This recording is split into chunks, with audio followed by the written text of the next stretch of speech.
Bonjour et bienvenue pour cette nouvelle masterclass d'Arte Campus. Nous sommes aujourd'hui en direct du Collège de France. Nous sommes en présence de l'astrophysicienne Madame Françoise Combe. Bonjour.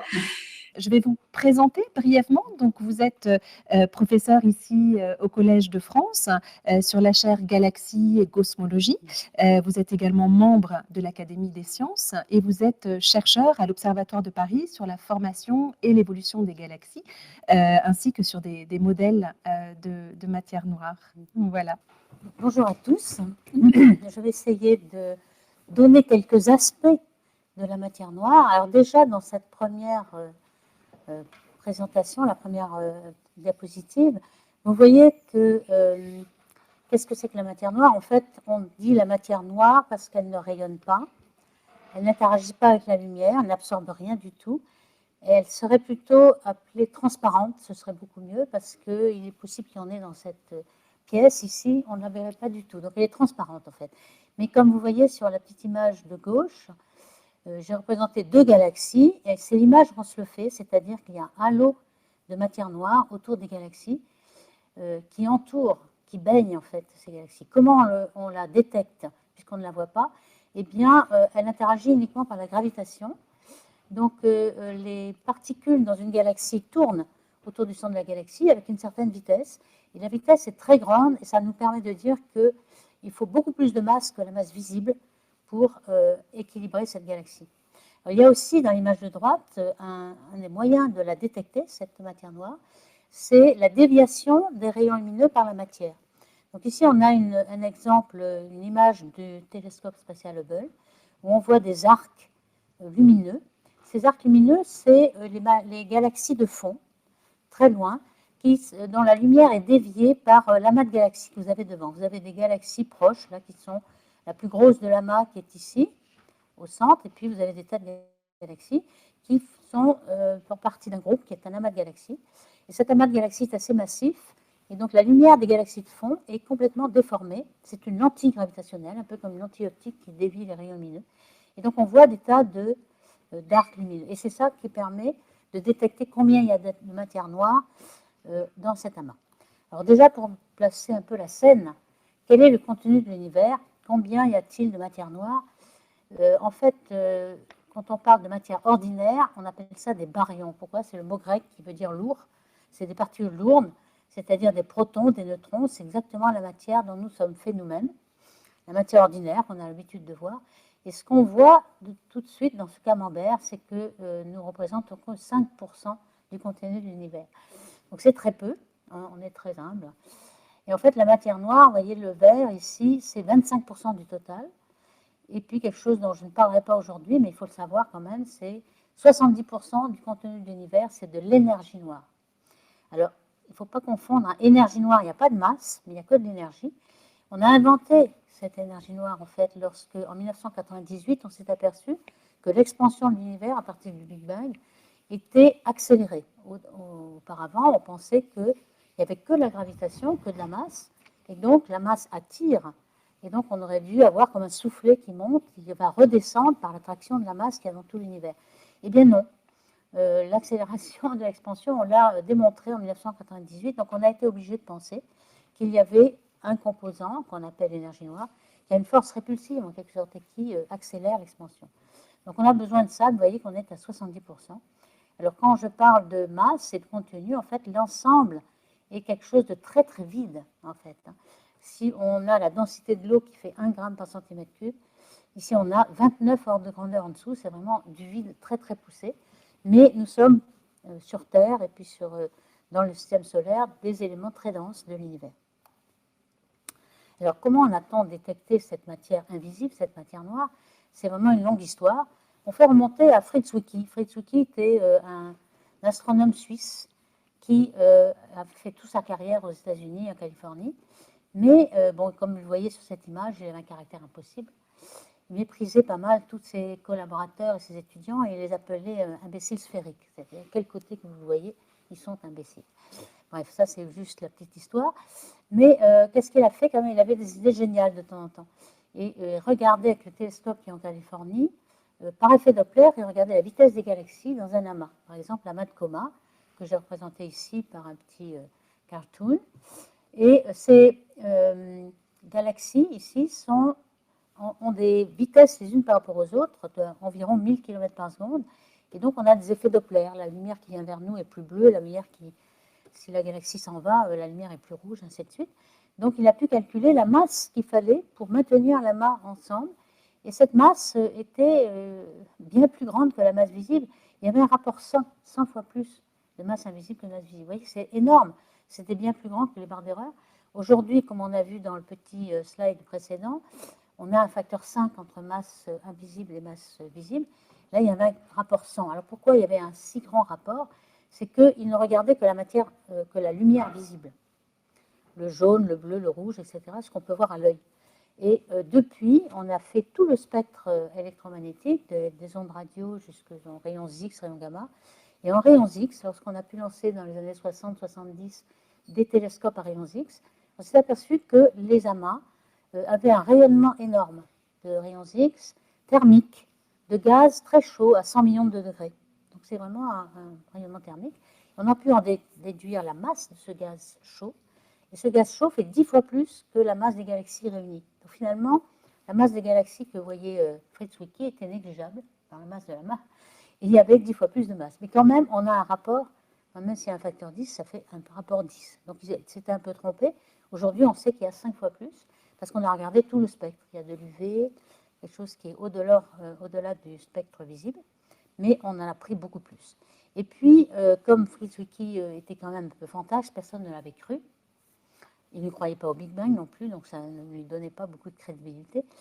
Il a fallu attendre Vera Rubin, que vous voyez ici, dans les années 70-80, qui s'est attaquée au problème de savoir comment tournent les galaxies. Donc, elle a regardé avec l'effet Doppler, toujours, et en lumière visible, comment les raies de la lumière visible pouvaient nous donner la vitesse. Alors, comment on fait? On étudie la courbe de rotation d'une galaxie. Alors, une galaxie, c'est un disque qui tourne autour du centre. Vous avez une partie, il y a des disques, des bras spiraux qui se développent dans le disque. Vous avez une région ici qui tourne, qui vient vers vous, donc la vitesse est plus bleue. Enfin, la vitesse vient vers vous, donc l'onde qu'elle émet est plus bleue. Vous voyez l'onde ici. Ici, on a une vitesse 0 qui est la vitesse du centre. Et puis, toute la matière qui s'éloigne par effet Doppler, c'est plus rouge. Donc, vous voyez un pic rouge ici dans le spectre. Et donc, c'est ça qui nous donne la courbe de rotation. Il y a une galaxie qui tourne. On peut tracer la courbe de rotation ici en fonction de la distance au centre.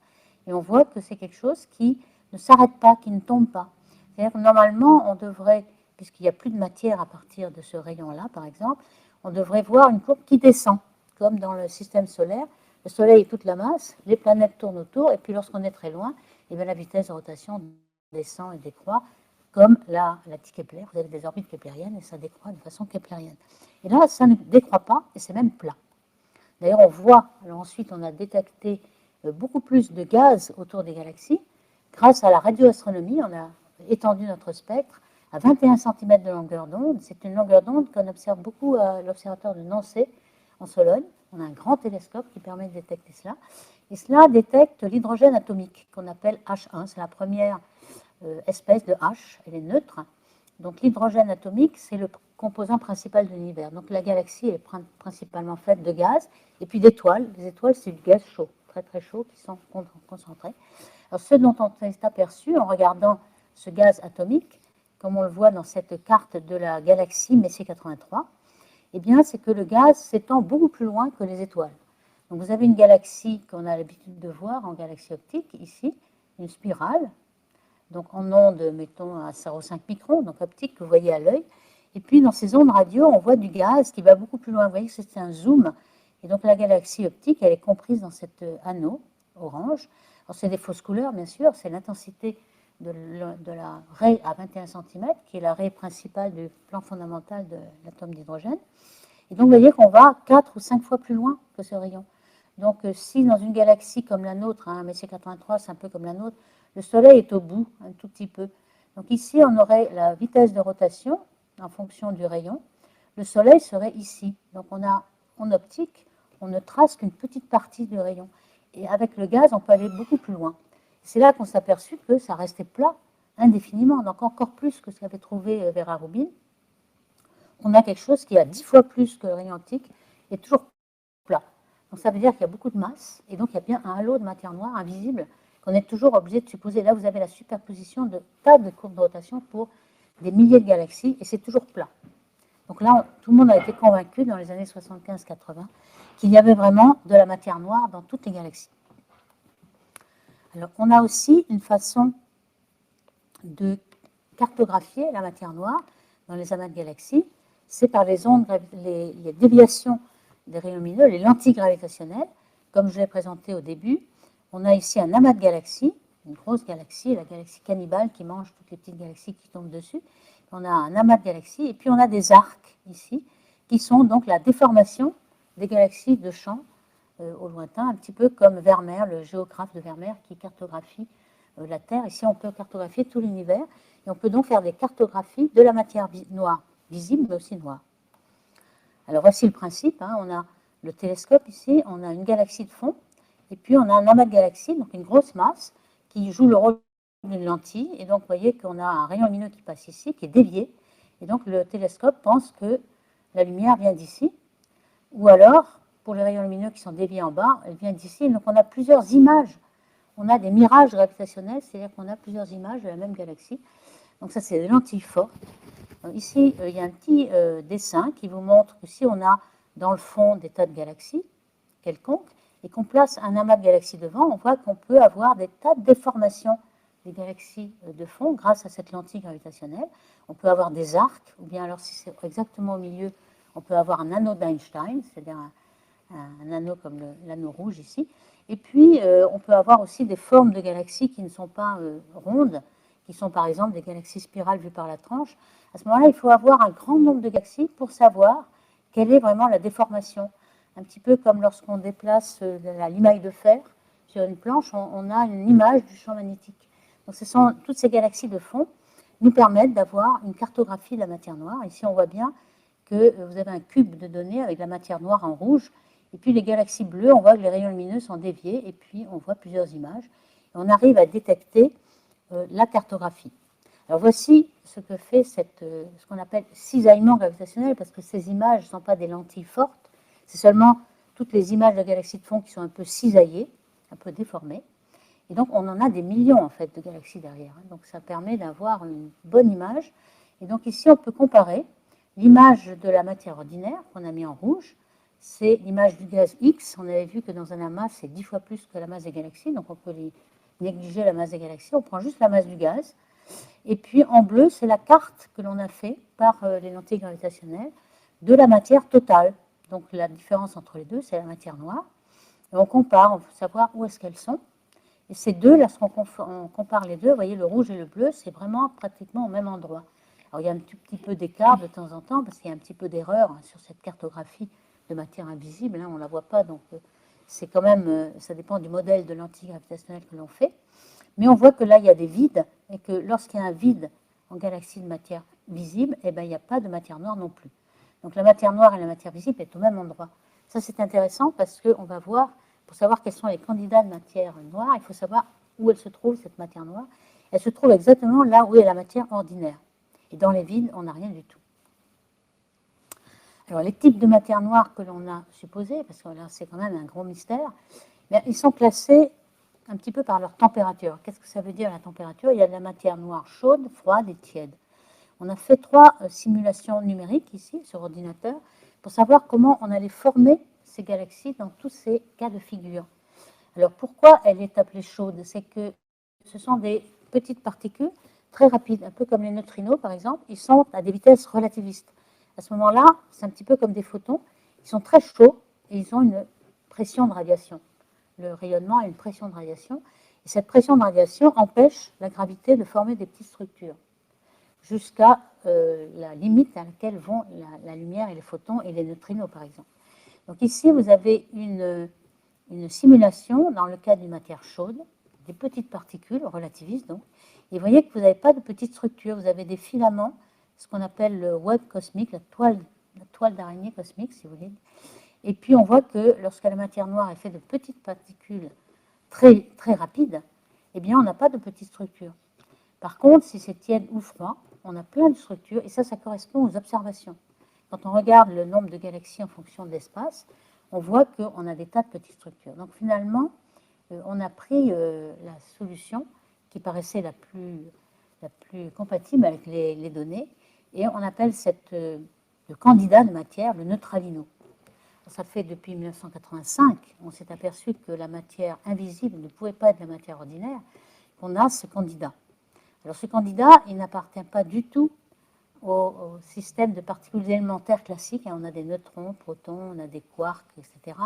Et on est obligé de supposer que vous avez tout un miroir de supersymétrie, de particules supersymétriques. Et alors le gros problème aujourd'hui, c'est qu'au bout de 30 ou 40 ans, on s'est aperçu dans les accélérateurs de particules comme le CERN. Le CERN, en fait, c'est un collisionnaire de protons. On les accélère à une grande vitesse. Et dans cette collision de protons, on a énormément d'énergie qui se déploie. Et on a assez d'énergie pour former ces particules. Ces particules doivent à peu près faire 100 fois la masse du proton. Et on a eu cette énergie. On a détecté, par exemple, vous l'avez peut-être entendu, en 2012, on a détecté le boson de Higgs qui a fait un grand retentissement. Il a à peu près la bonne masse, en fait. Il a à peu près 100 fois la masse des protons. Bien, on a vu le boson de Higgs, mais on n'a pas vu ces particules de supersymétrie qui devraient être très, très stables, puisque depuis le début de l'âge de l'univers, depuis 13 milliards d'années, ces particules sont là. Donc, c'est vraiment le type de candidat que l'on a eu depuis 30 ans, et aujourd'hui, eh bien, il disparaît un petit peu. On est passé à 10 à 100 fois plus d'énergie et on n'a pas vu. Alors, comment on sait un petit peu comment se comporte cette matière invisible? C'est qu'on fait des simulations. Ici, vous avez un exemple de simulation numérique sur ordinateur où on peut simuler de grandes quantités d'univers, presque tout ce qui est visible dans l'univers, ce qu'on appelle notre horizon observable. Et là, vous voyez une grande simulation qui prend des millions d'heures de calcul et qui permet de faire une grande dynamique. Vous avez ici la toile cosmique et une série de zooms. On agrandit ce petit volume, par exemple, et vous voyez, ça donne ce volume-là. Et ensuite, on agrandit un peu la croisée de filaments. On voit que ça donne ceci. Et enfin, ceci, ici, vous avez une galaxie qui est uniquement la matière noire. Et ce qu'on voit, c'est que vous avez énormément de petits satellites. Alors là, il y a quelque chose qui ne va pas parce qu'on ne voit pas autour de notre galaxie, la Voie lactée, les 4000 satellites qu'on s'attendrait à voir. Donc on voit que le type de matière noire n'est pas encore bon. Par contre, à grande échelle, ça marche très bien. Alors vous voyez un peu cette simulation numérique, on l'a représentée sur la même façon que font les observations, c'est-à-dire qu'on a des tranches d'univers. Ici, les bleus, c'est les observations. Chaque petit point est une galaxie observée. On l'observe en fonction de la profondeur. Comment on connaît la distance des galaxies? C'est par l'expansion de l'univers. On sait que la distance et la vitesse sont proportionnelles. Donc on mesure la vitesse par effet Doppler, on a la distance. Et on voit ces grands filaments. Ça, c'est dans les observations en bleu. Et puis, ça correspond aux simulations. On a ce grand filament aussi. La structure à grande échelle marche très très bien. Par contre, on a des gros problèmes à l'échelle des galaxies. On a trop de satellites. On a trop de concentration de matière noire dans les galaxies. Au centre de la Voie lactée, il n'y a pas vraiment de matière noire. Donc, il y a des tas de problèmes à l'échelle des galaxies, mais à grande échelle, ça marche très bien. Donc, on a déjà des réussites et puis des échecs. Il faut regarder. Alors, il y a aussi un autre problème, c'est qu'on a, depuis 1985, essayé de détecter ces particules. Alors, si par exemple elles sont dans cette pièce, on pense que de temps en temps, elles doivent rencontrer un noyau de la matière, et le recul de ce noyau devrait donner un peu d'énergie et être détecté. Donc, on verrait peut-être, on a essayé pendant au moins 38 ans, de détecter ces particules par détection directe. Alors au début, il y avait comme détecteur du niobium, du germanium, quelque chose d'assez pur et qui ne soit pas radioactif, parce que les radioactifs feraient des petits éléments de détection. Et on les place, ces détecteurs, dans des tunnels, comme le Grand Sasso, le tunnel du Mont Blanc, vous voyez un petit exemple. Et aujourd'hui, on a maintenant, au début c'était quelques kilogrammes, maintenant on a des tonnes de détecteurs. Maintenant on a 8 tonnes de xénon. Le xénon est un gaz qui est très rare, donc, et en plus il ne se combine pas avec d'autres, donc c'est assez précieux. Et on l'a nettoyé pour qu'il n'y ait absolument aucun parti de xénon radioactif.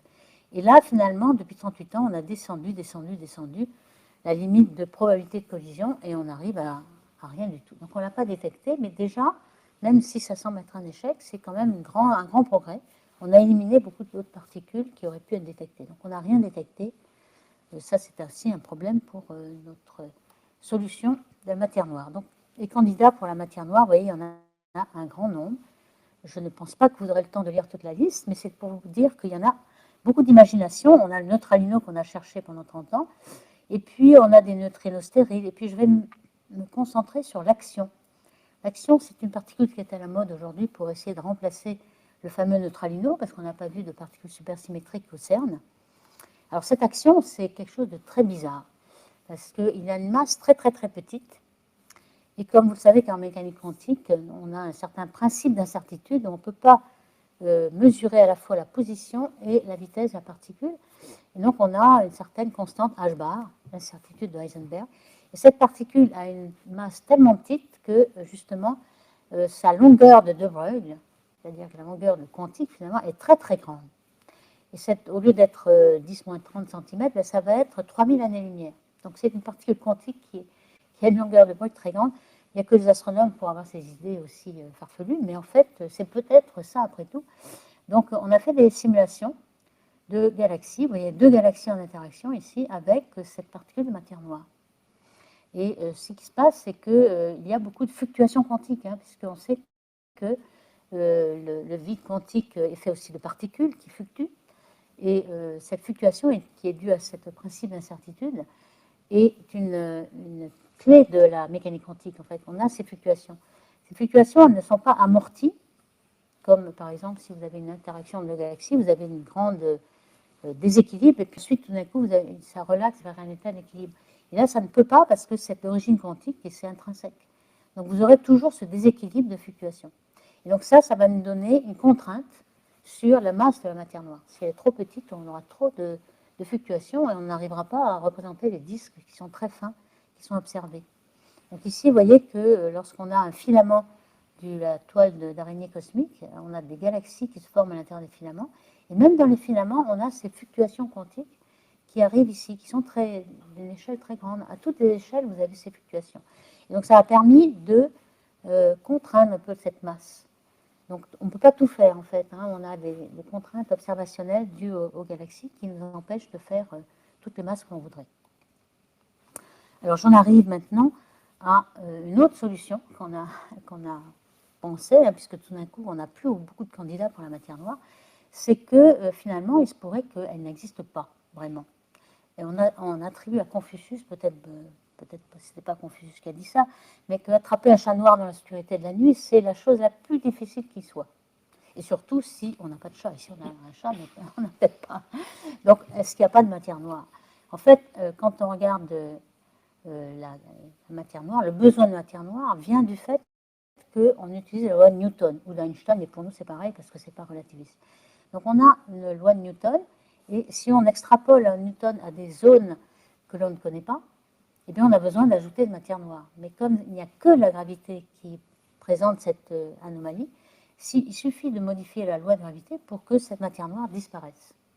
On va s'arranger pour trouver la bonne loi pour que ça disparaisse.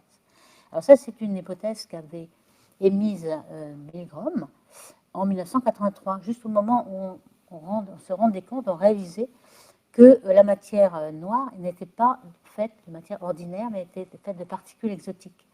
Donc il avait remarqué que le rapport entre la masse dynamique, c'est-à-dire la masse que l'on peut calculer par la vitesse de la matière autour d'une galaxie, par exemple, donc c'est la masse dynamique, par rapport à la masse visible que l'on voit dans les étoiles et le gaz, eh bien ce rapport-là, lorsque l'accélération de la gravité, c'est-à-dire le champ de gravité, la force de gravité par unité de masse, est très grand, eh bien c'est égal à 1, c'est-à-dire qu'il n'y a pas de matière noire en fait. On n'a pas besoin de matière noire pour toutes les gravités fortes. Alors qu'est-ce que ça veut dire fort? Ça veut dire supérieur à une valeur qui est 11 ordres de grandeur en dessous de la gravité terrestre. Donc c'est très petit. Ce n'est qu'en champ faible qu'on a besoin de cette matière noire. Alors quand on regarde le système solaire, eh bien on n'a que un champ fort dans le système solaire. Il faut aller très très loin de la galaxie pour avoir un champ de gravité faible. Donc c'est pour ça qu'on a besoin d'un halo de matière noire dans le bord des galaxies. Au centre des galaxies comme la Voie lactée, il n'y en a pas besoin. Ou alors, il y en a besoin dans les galaxies naines, qui sont très faibles en masse. Donc, dès le centre de la galaxie, le champ est faible et on a besoin de matière noire. Donc, c'est connu depuis longtemps que dans les galaxies naines, on est dominé par la matière noire dès le début. alors que dans les grosses galaxies, on est dominé de matière noire qu'au bord, c'est des halos. Simplement parce que c'est uniquement lorsque le champ est faible qu'il faut changer la gravité, d'après Milgram. Donc quand on regarde, nous avons fait des simulations numériques pour savoir si les galaxies étaient stables dans cette hypothèse-là. Car il n'y a pas de matière noire, donc normalement la matière noire était supposée stabiliser les galaxies. Quand vous avez un disque qui est soumis à sa propre autogravité, il est très instable, il forme des petits grumeaux et des étoiles, etc. Alors qu'on pensait que le halo de matière noire, qui ne participe pas à cette instabilité, va stabiliser le disque. Eh bien, quand on fait des simulations avec la gravité modifiée, sans rajouter de matière noire, eh bien, la galaxie est stable. Elle est stable, mais elle forme aussi des spirales et des barres. Vous voyez une simulation avec les étoiles, le gaz. Le gaz résonne avec les étoiles. Et en fait, on obtient, ici, ce sont les simulations, mais vous voyez en noir et blanc, ce sont les observations. Donc, on a bien des anneaux de résonance autour des barres, on a des spirales. Toutes les structures observées sont obtenues avec la matière noire ou bien avec la gravité modifiée. Finalement, on n'arrive pas à distinguer. Et donc, la stabilité des galaxies et la formation des barres et des spirales n'est pas une contrainte pour la gravité modifiée. Alors, il y a un problème toutefois. Ça ne marche pas partout. Pour les galaxies, tout marche bien. La courbe de rotation est plate, parce que justement, au bord des galaxies, on a boosté la gravité avec la nouvelle loi. On n'a pas besoin de matière noire. Et par contre, dans les amas de galaxies, alors on a un tout petit problème, enfin un gros problème, c'est que, par exemple, vous avez ici une collision de deux galaxies, de deux amas de galaxies. Ce qu'on voit en rouge, c'est le gaz chaud, c'est-à-dire l'essentiel de la matière ordinaire. Donc vous avez ici l'image qui a été faite par le satellite X. Vous avez le gros amas et le petit amas qui est passé au travers, en rose ici, en rouge ici. Et puis en bleu, vous avez la matière totale dont on a fait la cartographie, la matière noire plus la matière visible. Et ce qu'on voit, c'est que les points blancs, ce sont les galaxies, la matière visible des galaxies, les étoiles. On voit que les deux amas se sont entrés en collision. Les étoiles et les galaxies, elles sont tellement loin les unes des autres qu'elles se traversent sans se voir. Par contre, le gaz, lui, il est arrêté par la viscosité du gaz. Et ce qu'on voit, c'est que la matière noire a suivi les étoiles, elle se traverse aussi. Donc ça veut dire que finalement, on a pu séparer la matière ordinaire et la matière noire. Alors vous me direz, ce n'est pas nouveau, puisque finalement, dans les galaxies comme la Voie lactée, on a la matière visible au centre et la matière noire au bord. Mais même malgré ce, quand on fait le calcul, eh bien, on n'a pas assez de champ faible pour avoir une gravité modifiée assez forte. Et donc, il faut autre chose. Alors, ça résout un tout petit peu le problème, mais il faut une autre type de matière, soit des neutrinos, ou soit de la matière noire baryonique. Alors, baryonique, ça veut dire ordinaire. Pourquoi? Parce qu'il y a un autre problème dont je n'ai pas parlé encore aujourd'hui, c'est qu'on n'a pas vu toute la matière ordinaire. Alors, quand on regarde les galaxies et les gaz dans des étoiles, on voit que 6% de la matière ordinaire. Donc 90% de la matière ordinaire, nos petits 5%, eh bien en fait, on n'en voit que 0,5%. Alors on suppose que la matière ordinaire, elle va être dans le filament cosmique, cette toile d'araignée cosmique qu'on a représentée ici dans une simulation. Eh bien, toute la matière ordinaire, elle va être là avec la matière noire. Alors, on a pu observer en absorption devant des sources lointaines, on a pu observer que peut-être il y a une absorption de la Rayleigh-Man de l'hydrogène, que peut-être on pourrait y mettre 18% de la matière ordinaire.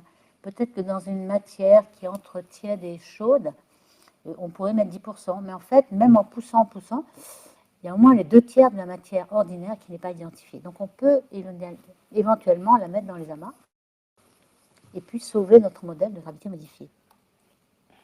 Alors j'aimerais dire 3 mots, peut-être avant de terminer, du télescope James Webb, puisque ce télescope a été lancé en Noël 2021 et a commencé à observer en juillet 2022. Et on va peut-être avoir aussi des informations sur la matière noire grâce à ce télescope. Il y a vraiment, en quelques mois, en plus de 6 mois, là, il a fait une révolution sur les galaxies. On a détecté des galaxies très très lointaines et on a vu 10 fois plus de disques de galaxies que ce qu'avait vu le télescope spatial Hubble. Avec ce qu'on connaissait jusqu'en 2022, on croyait que la séquence de Hubble que l'on voit ici, c'est-à-dire des structures spirales, des structures elliptiques, la fameuse diapason de Hubble, n'existait que jusqu'à la moitié de l'âge de l'univers. Et en fait, c'est parce qu'on n'avait pas le bon filtre. Vous savez que le James Webb, c'est un télescope qui va dans l'infrarouge et qui suit les galaxies lorsque, avec l'expansion, leur lumière est décalée vers le rouge. Elle est décalée très très loin dans l'infrarouge et beaucoup plus loin. Et le Hubble, finalement, n'avait pas la bonne bande de fréquence. Donc, ce qu'on voyait avec le Hubble, c'était les amas d'étoiles qui se forment dans les galaxies et qui émettent un rayonnement UV. On ne pouvait pas aller assez loin. Donc là, on a observé beaucoup de choses, beaucoup de galaxies à disques, et surtout, on a observé des galaxies massives très tôt. Et ça pourrait mettre en cause notre modèle de matière noire, puisque dans le modèle standard, on s'attend à trouver des petites galaxies très tôt dans l'univers qui fusionnent et forment des grosses. Alors que dans certains modèles de galaxies de gravité modifiée, on peut former des galaxies massives très tôt. Donc, je montre juste un exemple de ce qu'on voyait avec le télescope Hubble, le Hubble Space Telescope ici.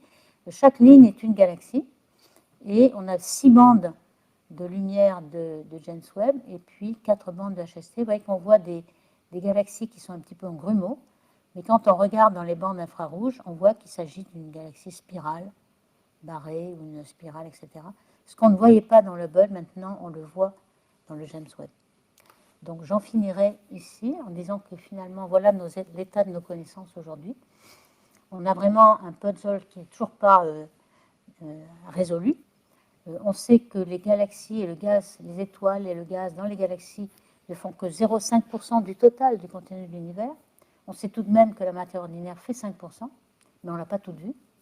On suppose qu'il y a une matière noire exotique. Alors on ne connaît rien du tout de ces particules, et même la masse, on peut s'étaler sur 34 ordres de grandeur, on ne la connaît pas du tout. On le recherche depuis 38 ans, mais on n'a rien vu. Ou alors, il y a une gravité modifiée qui ferait peut-être une 5e force. Donc, merci beaucoup et je suis ravie de répondre à vos questions si vous en avez. Merci beaucoup pour cet entretien, cet exposé passionnant et très, très riche et complexe pour les novices. Je me demandais, parce que là, vous avez fait un petit peu un état des lieux des recherches. C'est intéressant de voir qu'il y a des publications extrêmement nombreuses et permanentes. Et je me posais la question de comment s'organisent justement les recherches entre les laboratoires tout autour du monde et quel rôle jouait l'intuition dans ces recherches. Alors, pour la collaboration entre les chercheurs, en fait, on travaille sur plusieurs des problèmes. J'ai décrit quelques-uns, des mystères que l'on a encore à résoudre. On a beaucoup de questions. Et chacun choisit son sujet selon ce qu'il préfère, et selon ses compétences, etc. Donc, tout le monde travaille sur des sujets variés et on choisit son sujet. Maintenant, on est en collaboration, c'est-à-dire que très souvent on se parle, il y a beaucoup de colloques, donc on voit un petit peu ce que font les autres. On fait quelque chose de complémentaire, on ne fait pas jamais la même chose. On a par exemple des simulations numériques où on va contraindre la masse des particules, ou bien on a d'autres simulations qui vont éliminer un modèle parce que, en comparaison avec l'observation, ça ne marche pas. Et puis aussi, il y a des observations. On observe avec des télescopes qui sont un peu communs. On a parlé de Hubble Space Telescope, le James Webb, on a parlé d'autres au sol qui sont le Very Large Telescope de l'ESO.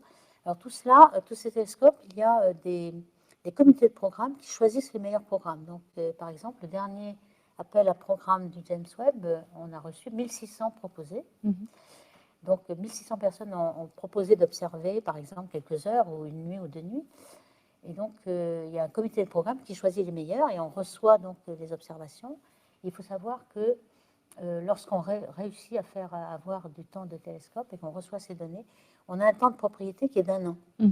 Donc, au bout d'1 an, il devient public et tout le monde a accès à ces observations. Donc, ça permet de ne pas les laisser dormir dans un coin d'un tiroir, donc d'exploiter à fond les télescopes, et puis de mettre une certaine pression à celui qui a demandé du temps et qui en a, et qui a des observations, et est obligé de publier très vite pour ne pas se faire passer devant par un autre. Enfin, c'est pas aussi dramatique que ça, parce que l'autre personne qui ensuite pourra prendre les données au bout d'1 an aura d'autres idées, c'est-à-dire qu'il va les exploiter autrement. Donc ces données vont être utiles à plusieurs buts. Et donc, mais enfin, de toute façon, on a souvent des dates limites sur les télescopes presque tous les mois. Et donc, si on a la chance d'avoir une dizaine de projets acceptés, il faut faire une dizaine de papiers très vite dans l'année. Et ça, on est sans arrêt sous pression pour avoir. Et donc là, enfin, vous nous avez parlé donc de ce télescope James Webb. Est-ce qu'on peut juste peut-être dire un mot de ce télescope spatial Euclide qui va être lancé en juillet, qui est un télescope européen? Oui. Alors ça, c'est un télescope qui est spécialisé dans un télescope spatial qui est dans le visible et le proche infrarouge. Et un petit peu comme le Hubble, en fait, mais le Hubble avait des champs très très profonds, mais avec un champ de vue très petit. Donc même en 30 ans, il n'a pas fait toute la cartographie du ciel du tout, il n'a fait que des petits champs.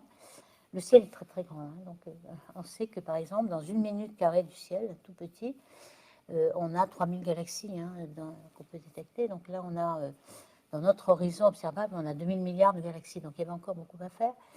Donc Euclide a pris le choix d'avoir un très grand champ. Donc on fera 15 000 degrés carrés et on aura 12 milliards de galaxies. Donc heureusement qu'il y a de l'intelligence artificielle pour dépouiller tout ça. Mais au bout de 5 ans, on les aura toutes faites et on aura aussi leur distance.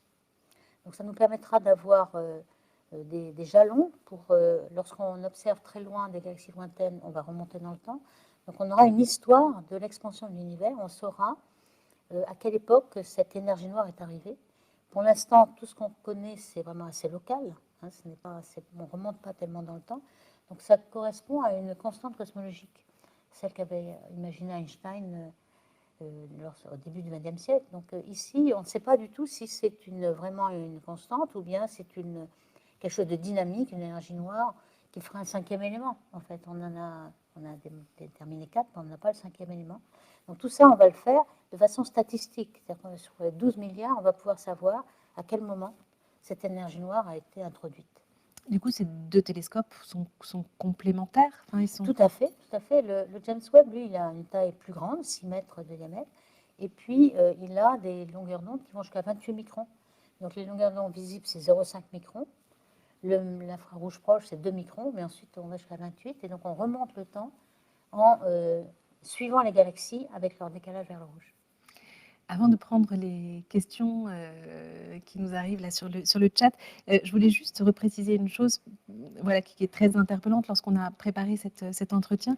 Vous nous avez dit le ciel est presque fini et j'aurais voulu juste que vous reveniez sur ce presque. En fait, le problème, c'est qu'on ne pourra jamais vérifier. Dans la théorie, on sait que l'expansion de l'univers est accélérée et ça correspond à un modèle des équations d'Einstein tel que l'univers est infini. Parce que la courbure est plate. Donc la courbure est nulle, l'univers est plat, en quelque sorte, tu peux dire. Mais pour qu'il soit fini, il aurait fallu que la courbure soit positive. Alors l'équation d'Einstein nous donne la géométrie de l'univers, courbure plate, positive, négative, en fonction de la quantité de matière. Et on s'aperçoit qu'il n'y a pas assez de matière pour rendre l'univers fini. Donc il est infini, mais on ne le saura pas. Pourquoi? Parce que notre horizon est fini. C'est l'horizon qui est fini. Notre horizon, c'est quoi? Lorsque on remonte, on va très très loin dans l'univers, en fait, on voit des galaxies qui sont tellement loin, par exemple à 10 milliards d'années-lumière. La lumière a mis 10 milliards d'années à nous parvenir. Donc, on voit la galaxie telle qu'elle était à l'époque, on remonte le temps, et on remonte jusqu'au Big Bang. Le Big Bang est à 13,8 milliards d'années. Donc, c'est ça notre horizon. On n'arrivera pas à aller plus loin. Donc, il y a certainement des tas de galaxies au-delà, mais qui n'ont pas pu nous fournir un seul photon. Donc, on ne saura pas s'il est infini. En fait, dans les modèles, il est infini. Donc, voilà, presque. Nous allons à présent prendre quelques questions du chat. Alors, sur les particules que vous nous avez présentées, ces particules candidates sont-elles toutes hypothétiques? Absolument. Il n'y a aucune particule élémentaire dans le modèle standard qui soit candidat pour une matière noire. Elles sont toutes visibles. Donc, toutes les particules sont hypothétiques. Donc, il y avait cette fameuse particule supersymétrique. On supposait qu'il y avait exactement un miroir des particules élémentaires connues dans un univers hypothétique de supersymétrie. On avait un symétrique, en quelque sorte. Et puis, toutes ces particules ont disparu. On n'en a vu aucune dans l'accélérateur du CERN, où on avait l'énergie pour les produire. Parce que lorsqu'on a vraiment une collision de protons très, très énergique, on est un petit peu comme dans le Big Bang, en fait. Au début du Big Bang, on a beaucoup d'énergie, on n'a que de la lumière, en fait. Et puis, les particules, cette lumière crée matière-antimatière. Et ces particules, elles se créent au fur et à mesure, lorsque l'univers refroidit dans l'expansion. Et aujourd'hui, on a des photons qui sont maintenant à 3 degrés Kelvin, c'est le rayonnement fossile du Big Bang. Et bien là, on était dans un petit Big Bang au CERN, on aurait pu voir toutes ces particules et on n'en a vu aucune. Alors, excusez-moi, je vous pose une question extrêmement triviale, mais est-ce que parfois cela apporte une forme de déception de chercher sans trouver et de découragement? On ne se décourage jamais, non? On ne se décourage jamais. En fait, on rebondit parce que s'il n'y a pas ces particules, il y a une autre théorie. Et donc, on cherche autre chose et ça veut dire qu'il y a peut-être des choses encore plus passionnantes à découvrir. Comment peut-on mesurer la quantité de matière baryonique que l'on ne peut pas observer? Alors, parfois, je vous pose des questions, je ne suis pas sûre de comprendre le sens. C'est intéressant. C'est qu'il y a plusieurs observations qui nous donnent ces 5% de matière baryonique, 5% de matière ordinaire. Il y a d'abord quelque chose qui avait été découvert par Gamov dans les années 50-60, un physicien russe très particulier, et qui avait remarqué que les premiers éléments légers se formaient dans le Big Bang. Donc dans le Big Bang, on a des protons, des neutrons, qui c'est très très chaud, c'est des milliards de degrés, donc on a une petite réacteur nucléaire qui forme les éléments deutérium, hélium, lithium, c'est les éléments légers. L'hélium, c'est celui qu'on a découvert dans le Soleil, puisque Hélios, c'est le Soleil. Donc la première fois qu'on l'a vu, c'était à la surface du Soleil. Et en effet, il y a 25% en masse d'hélium. Et cet hélium que l'on voit à la surface du Soleil vient du Big Bang. Parce qu'en fait, dans le Soleil, en effet, on a un petit réacteur nucléaire de fusion. On fusionne l'hydrogène en hélium aussi, deutérium, hélium, mais avec un taux tellement faible que c'est le Big Bang qui nous donne tout l'hélium. Le hélium ensuite devient carbone, oxygène, azote, etc. Et donc l'hélium que l'on voit dans le Soleil vient du Big Bang. Donc dans toutes les étoiles aussi. Donc ce qu'il avait remarqué, c'est qu'il n'y a que le Big Bang qui donne cette abondance de deutérium, d'hélium. Et pour qu'on ait cette abondance, il faut qu'il y ait 5% de matière ordinaire. Si on a plus, on n'a pas cette abondance-là. Donc ça, c'est un premier élément. Il y en a un deuxième où on a observé le rayonnement fossile du Big Bang. Et ça, on a des cartes de satellites Planck qui étaient lancées par l'ESA, justement. Il y avait des satellites américains, Kobe, WMAP, qui avaient déjà fait une carte du ciel dans les micro-ondes. Un micro-ondes, ça veut dire 2 mm de longueur d'onde, c'est ce que vous avez dans vos fours micro-ondes. C'est une lumière qui réchauffe, en quelque sorte. Et donc, ce 2 mm de longueur d'onde, on a pu faire la carte du ciel. Et on a vu que les photons dansaient avec la matière ordinaire. Il y avait des ondes acoustiques. On a mesuré la taille et on a vu que ces ondes acoustiques n'avaient la bonne forme que si on avait aussi 5% de matière ordinaire. Donc ça, c'est une deuxième observation complètement indépendante qui confirme ça. Et puis, on a aussi les lentilles gravitationnelles qui confirment 5% et 25% de matière noire et ordinaire. Donc, on a beaucoup d'éléments qui convergent vers ce 5% alors qu'on ne l'a pas vu. On n'a vu que 0,5%. Donc, on sait qu'elle existe et puis il suffit de la découvrir. Même si on ne la voit pas, il suffit de savoir où elle est. Par exemple, quand on a le Soleil, on sait qu'il y a plein de masse dans le Soleil, mais on ne la voit pas. On voit que la surface. Et vous pouvez savoir que c'est la matière ordinaire, c'est du gaz, hydrogène. Donc, on n'a pas besoin de la voir pour savoir qu'elle est là. Donc, c'est ça qu'on ne l'a pas vue, cette matière, mais on ne sait pas où elle est. Dès qu'on saura qu'elle est dans les filaments, etc., et bien on dira, bon, elle est là, et puis on sait qu'il y en a 5%. Et je lisais qu'il était aussi question de recréer les éléments du Big Bang pour essayer justement d'identifier voilà, mais ça, c'est ce qu'on fait dans le CERN. Voilà. Voilà. Et donc, on a la particule que l'on pensait, le neutralino, devrait être 100 fois la masse du proton. On l'a obtenue dans la collision. On a obtenu une énergie bien plus grande que 100 fois la masse du proton, même 1000 fois, etc. Et rien n'est apparu. La particule que l'on cherchait n'est pas apparue au CERN. Là, je crois que c'est la preuve la plus convaincante que cette particule n'est pas là. Donc, il y a autre chose à imaginer. C'est pour ça qu'on a imaginé les actions. On a une neutrino stérile ou alors gravité modifiée. Mais donc, toutes ces pistes sont à explorer. On ne sait pas laquelle va être la bonne. Une autre question qui nous arrive sur le chat. Comment fait-on des recherches sur l'énergie noire ? Alors, justement, Euclide va nous le faire. Comment on fait? L'énergie noire, c'est quelque chose qui est partout. Elle n'est pas concentrée. Ce n'est pas de la masse qui s'effondre. Donc, elle est diluée partout, avec une constante. Et ce qu'on aimerait savoir, parce qu'on la connaît maintenant aujourd'hui, c'est 70% du contenu, mais localement et dans notre époque aujourd'hui. Et on voudrait savoir comment elle a évolué. Si elle est dynamique, si si c'était une constante vraiment, ou bien si elle était plus forte, plus faible dans le passé, comment elle évolue. Et pour ça, il faut connaître l'expansion, le taux d'expansion de l'univers, puisque c'est elle qui fait accélérer l'expansion. Donc s'il n'y avait pas d'énergie noire, l'expansion continuerait à l'expansion, mais ralentie. Parce que là, l'expansion s'accélère de façon exponentielle. Et donc si on a la position des galaxies à toutes les époques, on saura quelle est l'expansion. En fait, c'est comme un ballon qui gonfle et qui a des petits raisins dessus. La position des raisins nous donne la taille du ballon. Et donc, avec Euclide, on aura ces 12 milliards de galaxies à toutes les époques. On saura quelle était la loi d'expansion de l'univers dans le passé. Et donc Euclide, c'est une mission c'est 6 ans, ça, je crois? Oui, 5 ou 6 ans. 6 ans. Au bout de 5 ou 6 ans, alors déjà, on aura beaucoup de résultats parce que nous, on travaille sur les galaxies. Donc, on aura peut-être des millions de galaxies dès la première année. Et donc, déjà, la première année, on aura des tas de choses à faire.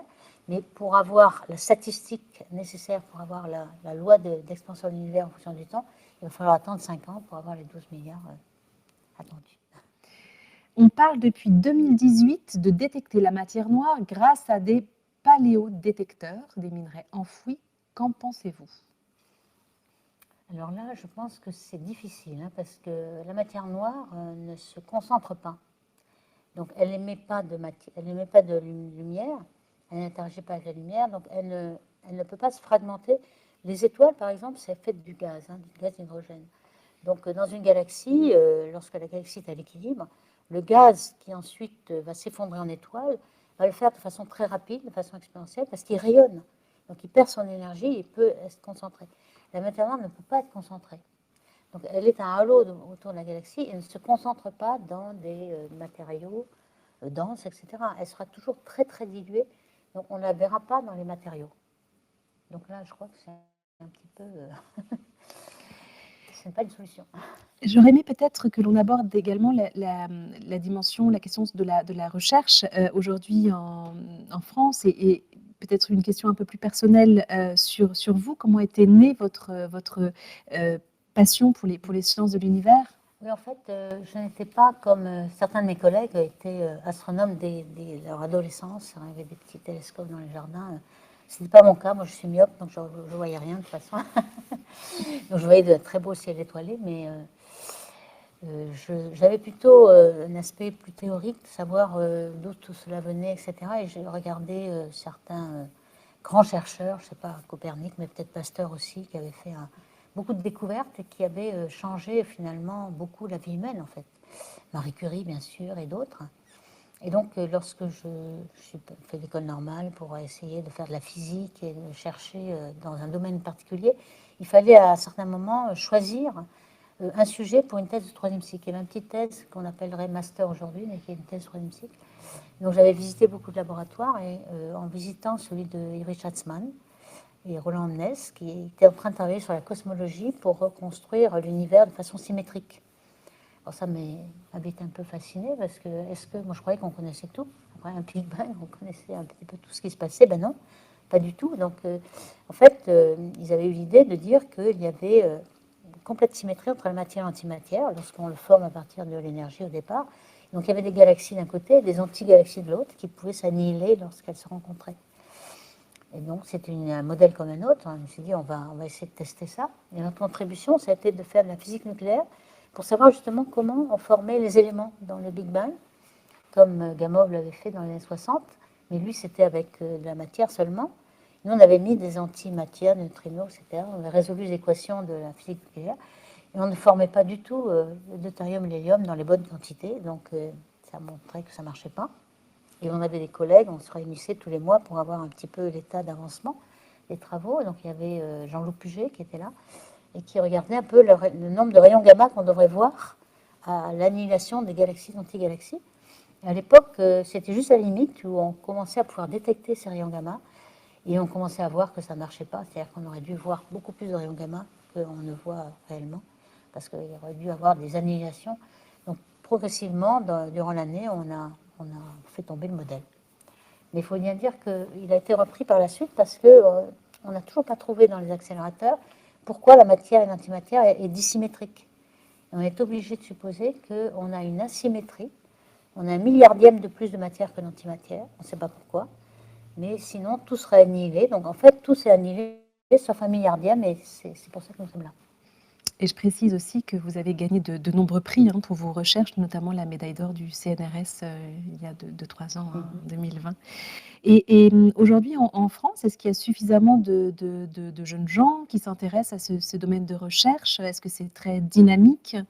Alors oui, il y a, le domaine de l'astrophysique attire pas mal, parce qu'il y a énormément de choses. C'est de la physique de toutes sortes, hein. Il y a la thermodynamique, il y a la gravité, il y a la physique nucléaire, il y a du milieu interstellaire où il y a plein de molécules. On peut même penser à de la chimie interstellaire, il y a de l'astrobiologie. Et on découvre des tas d'exoplanètes, hein, avec peut-être de la vie sur une autre planète.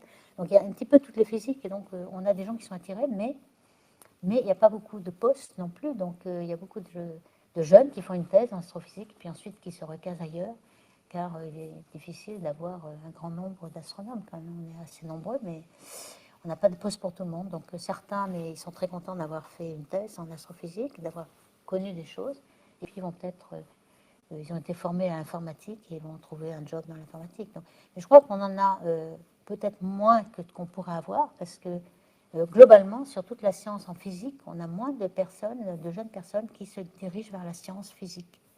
Il y en a beaucoup plus sur la finance, le droit, etc. Mais il y a un défaut, mais dans tous les pays, hein, pas qu'en France, un défaut d'attractivité de la science par rapport aux autres professions. Et vous nous disiez cependant que ces domaines de recherche en France, grâce notamment aussi à l'échelle européenne, sont assez bien dotés, assez bien financés. Ah, c'est tout à fait vrai. On a de la chance en astrophysique, parce que d'autres domaines comme la biologie, la France ne dépense pas assez pour la recherche publique surtout. Mais en astrophysique, on a déjà fait une Union européenne, si on peut dire, en 1960, lorsqu'il s'est agi d'aller dans l'hémisphère sud, parce que chaque pays avait son télescope dans l'hémisphère nord.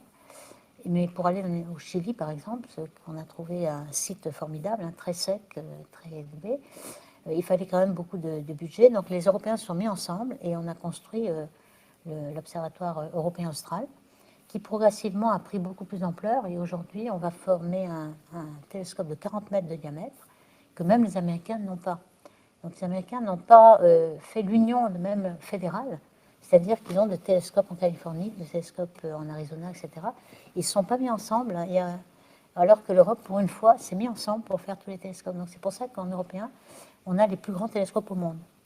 Alors ça, c'est l'optique. Mais par contre, en radioastronomie, le monde entier s'est mis ensemble pour faire ALMA.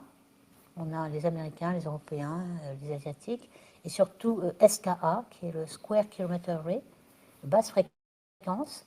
Et là, on a tout le monde, on a aussi les Chinois, les Indiens, et vraiment tout le monde. Donc il n'y a plus de compétition, on a tous le même télescope. Il y a cette question également du rapport des femmes au monde scientifique. Vous-même, vous essayez de motiver et d'attirer les jeunes femmes vers ces domaines de recherche. Oui, ça c'est très important, parce qu'on a remarqué en effet qu'il y a encore des stéréotypes, qui, soi-disant, les femmes seraient plus bonnes en lettres et les garçons en sciences. C'est pas vrai du tout. Je dirais même que parfois, il y a beaucoup de jeunes filles qui sont bonnes en tout, c'est-à-dire à la fois en sciences et en lettres, et alors que les garçons sont bons en sciences. Finalement, elles disent, finalement, les garçons sont... Je vais aller en lettres, ils ont le choix. Et finalement, elles choisissent les lettres à cause du stéréotype, en disant, c'est pas pour moi les sciences, et sans doute les garçons sont plus forts. Mais c'est pas vrai du tout. Et donc, il faut peut-être se battre avec ces stéréotypes et ces préjugés. Mais une fois que la personne a pensé que sa vocation était en sciences, elle y arrive, hein, très bien. Mais actuellement, on a à peu près 30% de femmes en sciences, en recherche. Donc, c'est pas quand même dramatique, mais on pourrait avoir beaucoup plus.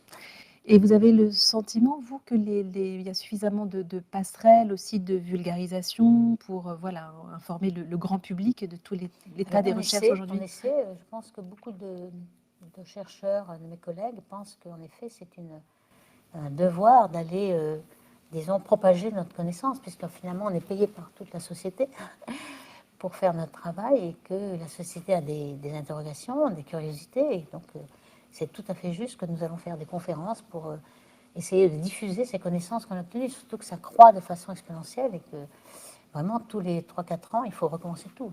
Il y a vraiment une science qui évolue beaucoup. Et donc, c'est ce qu'on fait, ce qu'on essaie de faire. Alors, il y a quand même des émissions à la télévision, on voit RT Campus en été, il y en a pas mal quand même. Il ne faut pas trop être défaitiste, hein. Il y en a, évidemment, il y a beaucoup plus d'autres émissions de variété star, mais c'est normal que les gens quand même se divertissent. Mais la science, quand même, attire les gens quand même pour la curiosité, donc je pense qu'il y en a quand même à la télévision. Je vous propose que l'on prenne une dernière question du chat pour revenir à voilà, notre objet premier. Pourquoi appeler la gravité modifiée cinquième force? N'est-ce pas la même force, la gravité? Non, et non, évidemment, quand on doit modifier la gravité, on doit rajouter des termes qui sont équivalents à une cinquième force. Donc on rajoute un champ scalaire, je ne vais pas en 3 secondes le dire, mais toutes les gravités modifiées rajoutent une force. Donc on a une cinquième force. Je vous remercie infiniment pour cet entretien, Merci. pour voilà, cette masterclass. On voulait vous rappeler que toutes les conférences qui se déroulent ici au Collège de France sont en accès libre. Donc on vous invite bien sûr à venir écouter et Madame Combe et vos collègues, que ce sont des conférences que l'on peut retrouver aussi hein, sur le site du Collège de France. Quant à Arte Campus, on peut retrouver cette masterclass en replay sur le site. Et on vous encourage à vous abonner à la newsletter pour avoir toutes les informations des prochains événements proposés par Arte Campus. Madame Combe, un immense merci. Merci. À vous. Merci beaucoup.